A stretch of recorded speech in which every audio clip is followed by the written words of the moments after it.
저는 높은 곳에 올라가는 것을 별로 좋아하지 않습니다. 그리고 속도감도 전혀 즐기지 않습니다. 높은 곳에 가는 것, 그리고 속도가 빠른 것은 오히려 저에게 두려움만 가지고 옵니다. 높은 곳을 올라가고 속도감을 즐길 수 있는 곳이 어디일까요? 지금 머릿속을 스쳐 지나가시는 그곳입니다. 바로 놀이공원이죠. 저는 놀이공원을 전혀 좋아하지 않습니다. 조금 더 정확하게 말하면 놀이기구 타는 것을 안 좋아합니다. 싫어합니다. 높은 곳에 내 돈을 주고 올라가서 떨어져야 한다는 것도 전혀 설득이 안 되고, 빠르게 지나가는 것 안에 굳이 내 돈을 주고 타야 된다. 역시 설득이 되지 않습니다.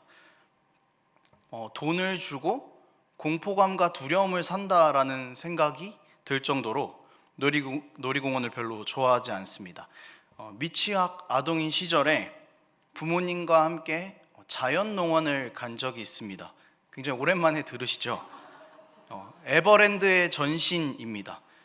팬더가 이렇게 있는 그런 곳이었는데, 놀랍게도 자연농원이었던 시절에도 아마존 익스프레스가 있었습니다.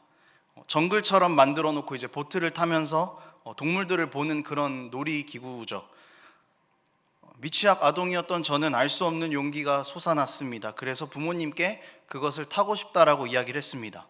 그리고 예정에 없었던 예산이 지출되었고 티켓을 끊었습니다. 그리고 이제 아마존 익스프레스를 타기 위해서 줄을 섰는데 6살 인생의 가장 큰 위기가 찾아왔습니다. 제가 생각했던 아마존 익스프레스는 이제 잔잔한 호수에서 배를 타면서 동물을 구경하는 그런 그림이었습니다. 그런데 줄을 서서 보니까 전혀 그런 모습이 아니었습니다. 급류를 타고 보트는 계속 돌고 있고 물을 튀기고 사람들은 소리를 지르고 두려웠습니다. 그래서 저는 그 자리에 앉아서 울었던 기억이 납니다. 그런데 아버지께서 저에게 아빠가 같이 탈 거니까 괜찮다, 같이 타보자 라고 그렇게 이야기를 하시면서 저를 설득하셨습니다. 저는 전혀 들리지 않았습니다. 역시 보트는 계속 돌고 있었고 물은 계속 튀고 사람들은 소리를 지르고 있고 심지어 그 사자가 우는 소리까지 스피커에서 들리니까 저는 도저히 탈 수가 없었습니다. 이제 계속 울면서 못 한다고 이야기를 했는데 아버지께서 저를 굉장히 많이 혼내셨습니다. 신기하죠? 아들이 못하겠다는데 아버지는 왜 혼내셨을까를 생각해 보니까 저는 이게 믿음의 문제였다라는 생각을 하게 됩니다. 아빠가 같이 타줄게, 괜찮아, 두렵지 않아, 끊임없이 그렇게 아버지께서 아들을 설득했지만 저는 그 눈앞에 보이는 엄청난 광경들 때문에 아버지의 설득이 전혀 들리지 않았고 아마 아버지는 그것에 실망하셨던 것 같습니다. 만약 제가 아버지를 믿고 아마존 익스프레스를 탔다면 재미도 얻고 아버지와의 신뢰도 더 돈독해지고 아버지를 향한 믿음이 더 깊어지는 계기가 될 수 있었지 않나 생각해 봅니다. 저는 아버지와 지금 사이가 매우 좋습니다. 믿을 수 있는 아버지, 신뢰가 가는 아버지보다는 현실 앞에 두려움과 공포가 더 컸던 미취학 아동의 기억이었습니다.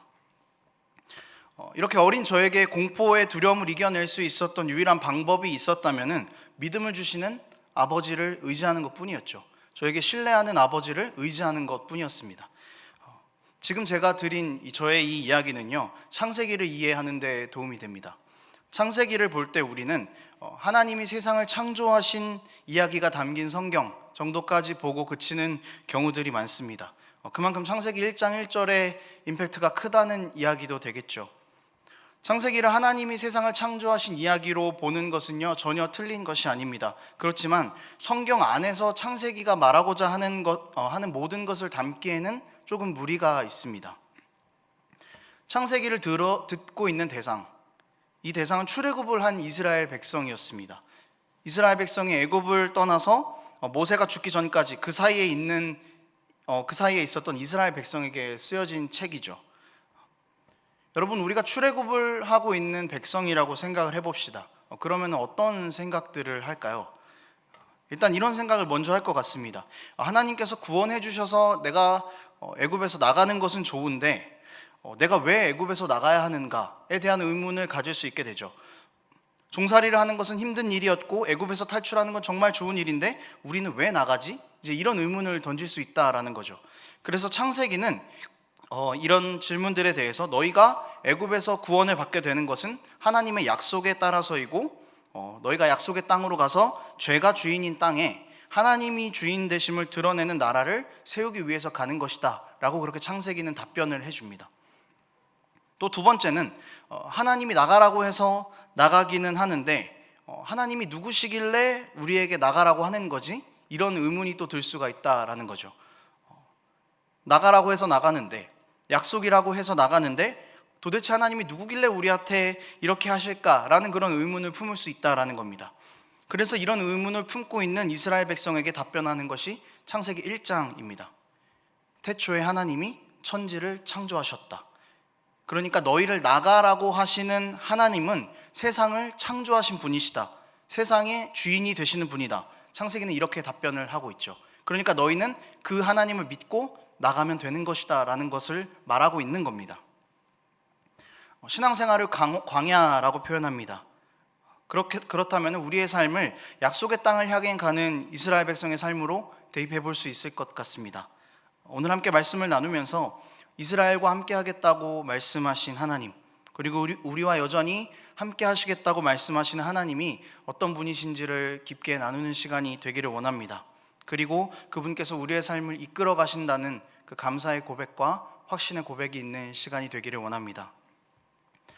본문의 내용은 너무 간단합니다. 1장에서 하나님께서 세상을 창조하신 것을 언급하죠. 그리고 2장 1절에서는 천지와 만물이 다 이루어졌다. 그리고 하나님께서는 일곱째 날에 안식하셨다라는 내용으로 오늘 읽은 본문의 내용이 끝이 납니다. 창세기 1장 1절, 주일학교 친구들도 다 외우는 구절입니다. 눈 감고 하라고 해도 다 외우는 그런 구절이죠. 태초에 하나님이 천지를 창조하시니라. 짧지만 아주 굵은 말씀입니다. 그런데 2절까지 외우는 사람들은 흔치 않습니다. 왜냐하면 1절이 너무 외우기가 쉽고 임팩트가 강하다 보니까 2절까지는 눈이 잘 가지 않는 거죠. 그리고 짧은 말씀을 외웠으니까 이제 뒤에 있는 긴 구절을 굳이 외울 필요는 없겠다라는 생각을 하기도 합니다. 하나님께서 세상을 창조하셨다라는 사실은 정말 중요한 사실인데 이것이 우리에게 더 큰 의미로 다가오기 위해서는 어떤 세상을 하나님께서 창조하셨고 세상을 어떻게 만드셨는가를 봐야죠. 그거를 설명하는 것이 바로 2절 말씀입니다. 제가 2절을 읽도록 하겠습니다. 땅이 혼돈하고 공허하며 흑암이 깊음 위에 있고 하나님의 영은 수면 위에 운행하시니라. 하나님이 세상을 창조하시기 전에 세계는 어땠습니까? 2절을 보면은 그렇게 밝은 느낌을 받지 못합니다. 어둡고 부정적인 느낌이죠. 여기서 땅이 혼돈했다라고 말하고 있는데 이것은 하나님이 지구를 창조하셨다는 것을 당연한 전제로 하고 나서 이제 이야기를 전개해 나갑니다. 혼돈하고 공허하고 흑암이 있다라는 것은 현재 땅의 상태를 이야기하고 있는 겁니다. 그래서 하나님께서 만지시기 이전의 세상은요, 땅은 텅 비어 있었습니다. 어둠이 가득했고 질서도 없었죠. 주석의 표현을 조금 빌리자면은 혼돈하고 공허했다라는 것은 생산되는 것이 없고 서식하는 것이 없는 상태입니다. 즉 아무런 기능을 하고 있지 않는 그런 땅이라는 것이죠. 하지만 이런 땅이 어떻게 됐습니까? 2장 1절에 보면은 딱 선포하듯이 이야기를 하죠. 천지와 만물이 다 이루어졌다. 혼돈이 가득했고 공허했고 질서도 없고 어둠만 있던 땅이었지만 이것들은 하나님의 창조 계획에 아무런 영향을 미치지 못했습니다. 어느 누구도 이 땅을 어떻게 해볼 거야 라는 생각을 하지 못했을 겁니다. 건드릴 수 없다고, 여기를 정리하고 질서를 부여하는 것은 불가능하다라고 생각했을 겁니다. 그렇지만 하나님은 모든 것들을 다 깨끗하게 정리하셨습니다. 혼돈했던 곳에 질서를 부여하셨고 공허한 곳을 하나님께서 지으신 창조물들로 가득 채우셨고 어둠만 있을 때에 그곳 가운데 빛을 내셨습니다. 이렇게 세상에 질서도 없고 어둠만 있을 때에 하나님은 어디서 무엇을 하고 계셨을까? 이제 2절 뒤에 보면은요, 이런 표현이 나옵니다. 하나님의 영은 수면 위에 운행하시니라. 이것은 하나님이 무책임하지 않았다라는 것을 말합니다. 질서 없고 어둠만 있는 곳이 있었지만 하나님은 여전히 그곳에 계속 계셨다라는 것이죠. 하나님께서 계속 바라보고 관심을 갖고 계심으로 인해 창조 전에 질서 없던 세계는 질서를 되찾게 되고 빛을 갖게 될 것이다라는 희망을 볼 수 있게 되는 겁니다. 하나님은 어둠과 무질서를 그냥 내버려 두지 않으셨습니다. 세상의 질서를 세우고 빈 곳을 채우시려는 하나님의 계획에 어둠과 무질서는 아무런 영향을 미치지 못했고, 그리고 하나님께서는 그 어둠과 무질서를 바라보시면서 그곳을 질서를 세우고 채우실 계획들을 해 나가셨다라는 겁니다. 그리고 하나님의 그 계획을 이르시되 라는 말씀으로 완전하게 이루어내셨습니다. 하나님의 계획의 초점은 오로지 문제에 있었던 땅을 회복시키는 것이었습니다. 그리고 그것은 하나님의 뜻대로 이루어졌죠. 창세기가 출애굽한 이스라엘 백성에게 쓰였다고 말씀을 드렸습니다. 이 시기 가운데에서도 학자들의 의견이 모아지는 창세기의 저술 시기는 시내산에서 광야로 나갈 준비를 할 때, 그때쯤이다라고 많은 의견들이 모아집니다. 이제 광야로 나아가야 되는데 이스라엘 백성 정말 많은 생각을 하겠죠. 우리가 이 생활을 이겨낼 수 있을까? 또 약속의 땅으로 안전하게 들어갈 수 있을까? 전쟁을 할 수도 있는데 이길 수 있을까? 먹고 살 수 있을까? 약속의 땅으로 가는 발걸음을 띄기도 전부터 이미 불안한 마음이 있는 거죠. 그런데 이런 이스라엘 백성에게 앞에서 말한 설명한 창세기의 내용이 주어진 겁니다. 그러면은 이스라엘 백성들은 어떨까요? 위로가 되는 거죠. 앞으로 어떻게 살아야 될까, 어떻게 해야 될까에 대한 두려움이 있지만 세상을 창조하신 하나님께서 우리와 함께 하신다라는 사실이 있으니까 이것보다 큰 위로는 없는 것입니다. 하나님의 계획이 공허함과 어둠 속에서도 전혀 방해받지 않고 이루어진 것을 보고 이스라엘 백성은 비로소 힘을 얻어서 한 걸음을 뛸 수 있게 되는 것이죠. 출애굽한 이스라엘에게는 동기부여가 필요했습니다. 종으로 살던 사람들이 무슨 능력으로 광야로 나가서 약속의 땅으로 들어갈 수 있을까요? 자신들이 기다리고 있는 수많은 이방 민족들과 어떻게 전쟁에서 이길 수 있을까요? 뭔가 믿을 구석이 필요하다라는 거죠. 그렇지 않고서는 그들은 아무것도 해낼 수가 없습니다. 이스라엘은 싸우지 못하지만 이스라엘을 부르시고 이끄시는 분이 온 세상을 창조하신 분이라면, 이 세상의 주인이 이스라엘과 함께 한다면 이스라엘은 그 모든 과정을 넉넉하게 이겨낼 수 있다라는 것이죠.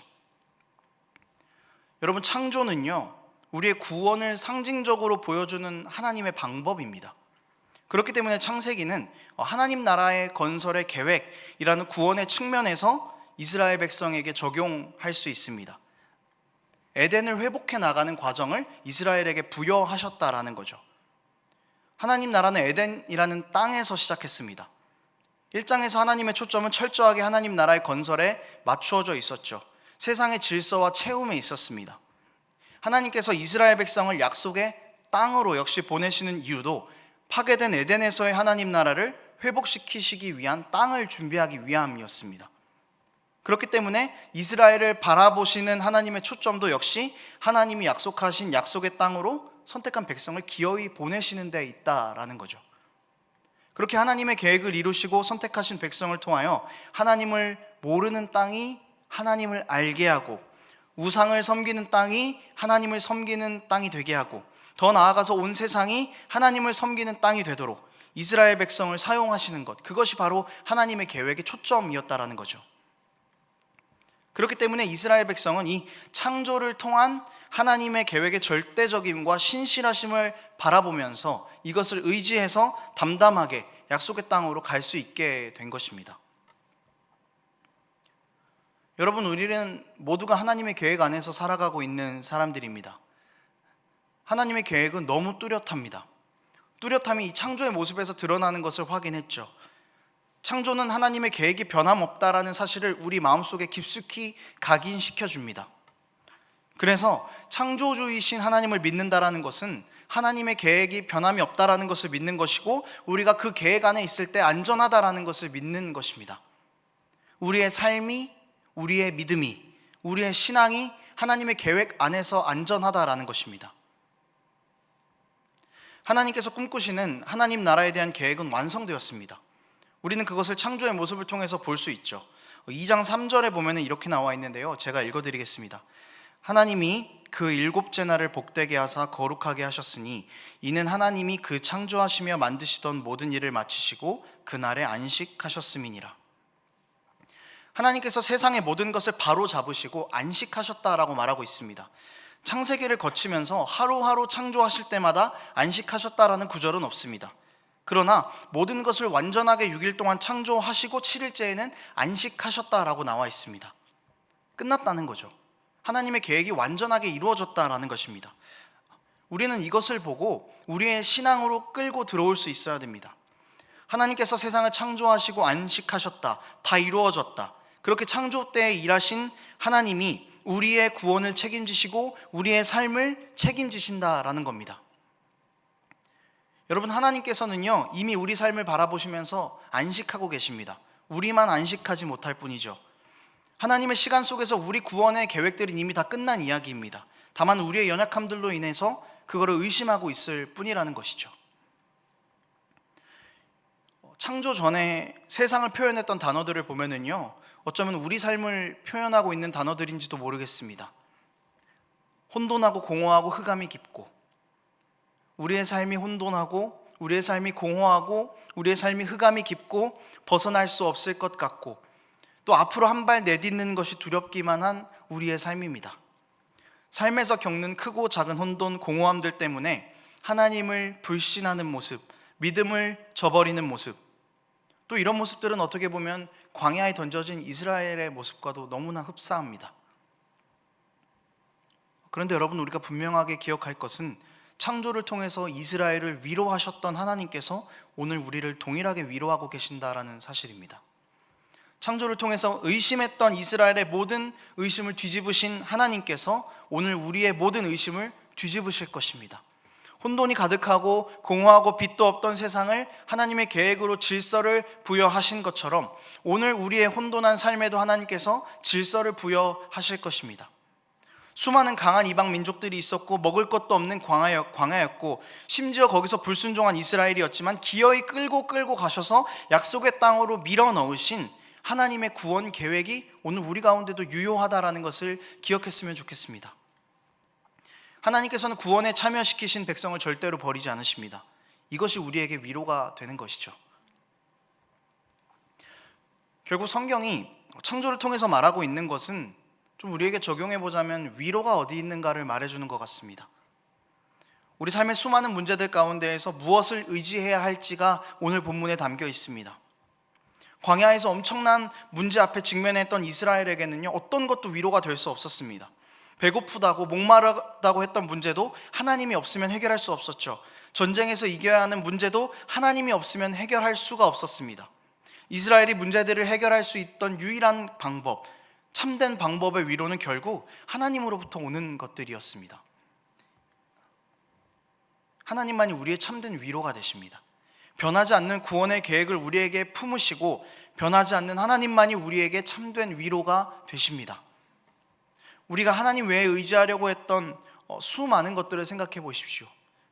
돈, 친구, 때로는 술, 담배가 될 수도 있겠죠. 취미생활, 누군가의 힘이 되는 연설, 힘이 되는 책, 이런 것들은 모두 완전하지 못한 것들입니다. 하나님과 비교할 수도 없고 비교하자면 너무너무 보잘것없는 것들입니다. 우리가 위로를 얻고자 하는 곳은 늘 변합니다. 완전하지 못한 것들에 치우쳐져 있다는 거죠. 그렇다 보니까 우리는 삶에서 완전하고 참된 위로를 얻을 수가 없었던 것입니다. 다른 것을 찾다 보니까 하나님을 멀리하게 되고 오히려 하나님 외에 다른 것들을 우상으로 삼게 되는 우리의 삶도 보게 됩니다. 여러분, 하나님의 계획이 이루어지는 과정에서 흑암은 아무런 영향을 미치지 못했죠. 혼돈과 공허함도 아무런 영향을 미치지 못했습니다. 하나님이 이렇게 완전하십니다. 우리가 하나님을 의지할 때, 그 계획에 참여할 때에만 참된 위로를 얻을 수 있는 것입니다. 하나님 안에서만 참된 위로를 얻을 수 있는 것입니다.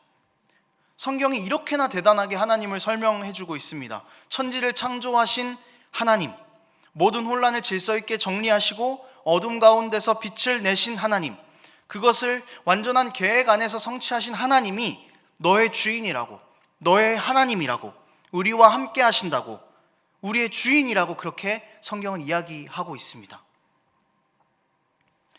여러분, 하나님께서 우리를 위로하신다라는 이 사실은요, 하나님의 백성에게 영원히 유효한 사실입니다.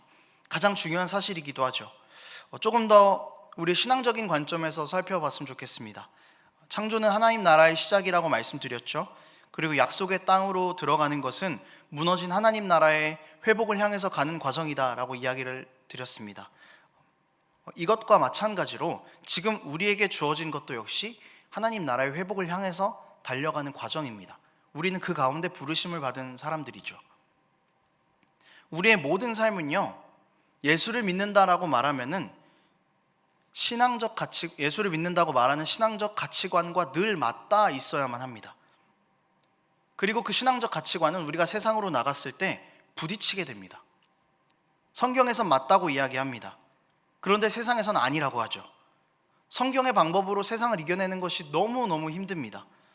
이런 것들로 인해서 우리는 핍박을 받기도 하고 무언가를 포기해야 될 때도 있습니다. 그러면서 이 땅은 소망이 없다고, 하나님 나라의 회복은 불가능하다고 좌절할 때가 있습니다. 그러나 여러분, 우리는 안식을 기억해야 됩니다. 하나님 나라의 소망이 우리에게 있지 않았습니다. 하나님 나라 회복 가능의 여부는요, 우리에게 있지 않습니다. 하나님께 있습니다. 하나님께서 안식하셨던 하나님의 나라는 이미 하나님의 시간 안에서 완성이 된 것입니다. 우리는 그냥 이것만 붙잡으면서 나아가면 되는 겁니다. 이것을 놓지 않고 앞으로 가는 것입니다. 하나님께서 안식하셨다라는 사실에는 변함이 없습니다. 우리에게 영원한 위로, 유효한 위로가 이 안식의 사실이 변함없다는 데에서 오는 것이죠. 여러분, 신약 성경에서도요, 이것을 볼 수 있습니다. 마가복음 16장 19절인데요, 제가 읽겠습니다. 주 예수께서 말씀을 마치신 후에 하늘로 올려지사 하나님 우편에 앉으시니라. 예수님께서 땅의 사역을 마치시고 하늘로 올라가셨습니다. 그리고 어떻게 됐다라고 이야기합니까? 하나님 우편에 앉으셨다라고 말하고 있습니다.